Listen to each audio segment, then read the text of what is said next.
this. Why should somebody who maybe had an ancestor 7 or 8 generations ago, long before they were a twinkle in their great-great-great-great-grandparents' eye, why should they have to pay now for what an ancient ancestor did?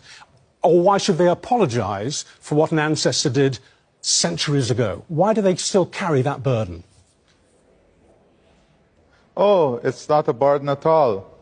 You are one of the beneficiaries of that slave trade. So this is not a burden. You should be concerned, and you should pay, because you today are still benefiting from the greatest indignity to a human being, and that is the slave trade. And not only did you benefit during the slave trade and your country developed, but look at what it caused the developing world.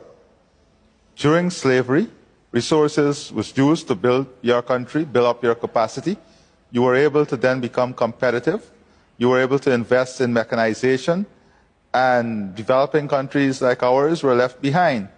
So you should be very concerned, because you are a prime beneficiary of the exploits of slavery. So put a figure on it, please, because it always comes down to the bottom line. How much should an individual taxpayer in a country like the UK be signing a cheque to a country like yours, Ghana?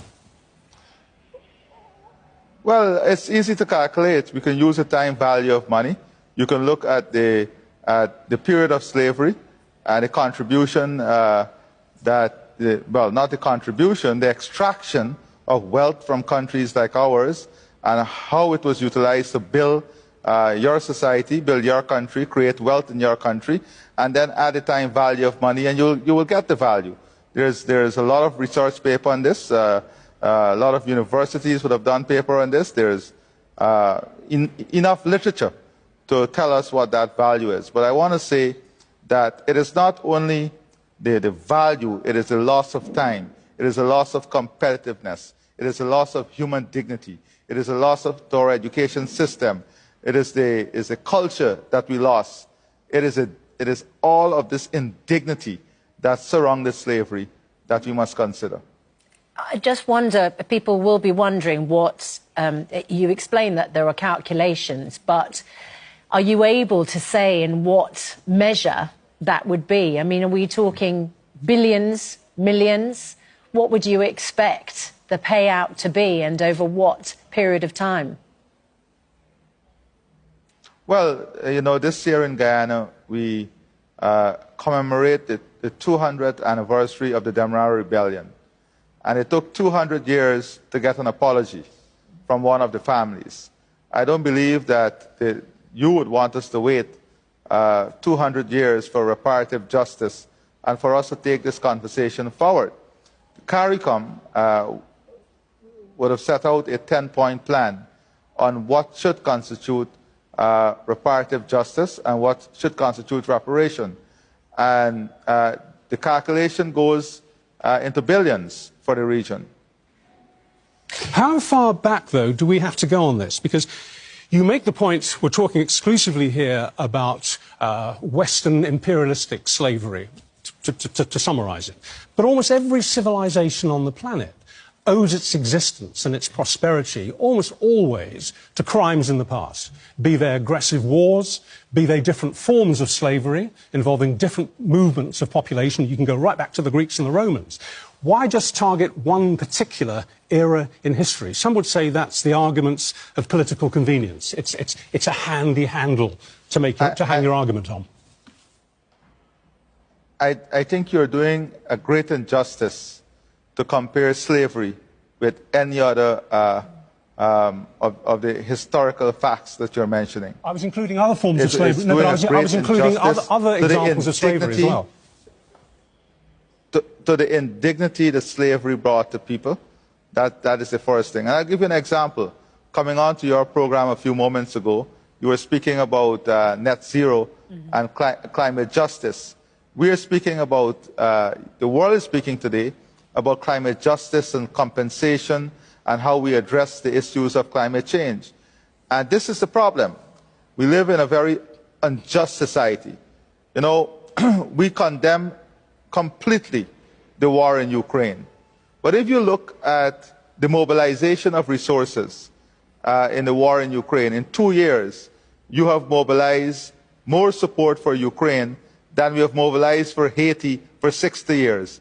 You have mobilized more support for Ukraine than we have mobilized for Palestine for 20 years. You have mobilized more support for Ukraine in just 1.5 years than we mobilized to address the issue of hunger in Africa for 3 years. And that is the type of unjust way we have been dealing with these crises. And we are not going to tolerate the injustice that occurred during slavery to be compared with any other system. Slavery, we all agree, was the greatest injustice ever done to human beings. So we should not ever try to compare this to any other system. No. There is no other system that has created greater injustice than slavery and indignity to humankind in slavery. President Ali, I wonder if I can talk to you about another issue. In fact, you raise it there. Guyana discovered crude oil in 2015, and by some accounts that makes your country the world's fastest growing economy and will be one of the largest per capita oil producers in the world by 2030. What responsibility do you feel now as an oil producer amidst the warnings of climate catastrophe? Well, it is not what responsibility we feel now. It is the responsibility we have always held close to us. We have a forest the size of England and Scotland combined, with the lowest deforestation rate in the world at 0.036%. The entire forest is R3 certified, quality carbon, and this has been standing there forever. The question is, what has the world done with that standing forest? Is the forest worth more dead or alive? So these are the questions. So we have always been a part of the answer. And although we are a newcomer to the petroleum industry and the oil producing industry, we have said very clearly that we support the removal of subsidy on exploration and we support a carbon tax. We also said that we support a balanced approach. And coming on this program, I heard that we are going to go back on some of the policies in the UK on petroleum and EVs and so on. Yeah. So what is the balanced approach? Okay, the balanced approach is how do we get the petroleum company around the table?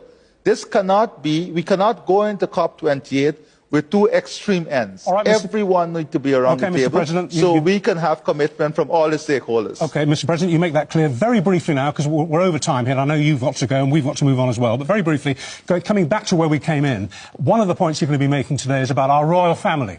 And you feel that it's not just about the finances involved here in terms of reparations for slavery, it's about the gestures. And you think that the British royal family should make a big gesture, don't you? What do you mean? Hand over a palace to your country?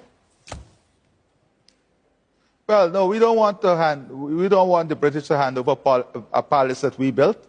You know, if you go into many of the palaces in Britain, you will see the lovely green heartwood from Guyana.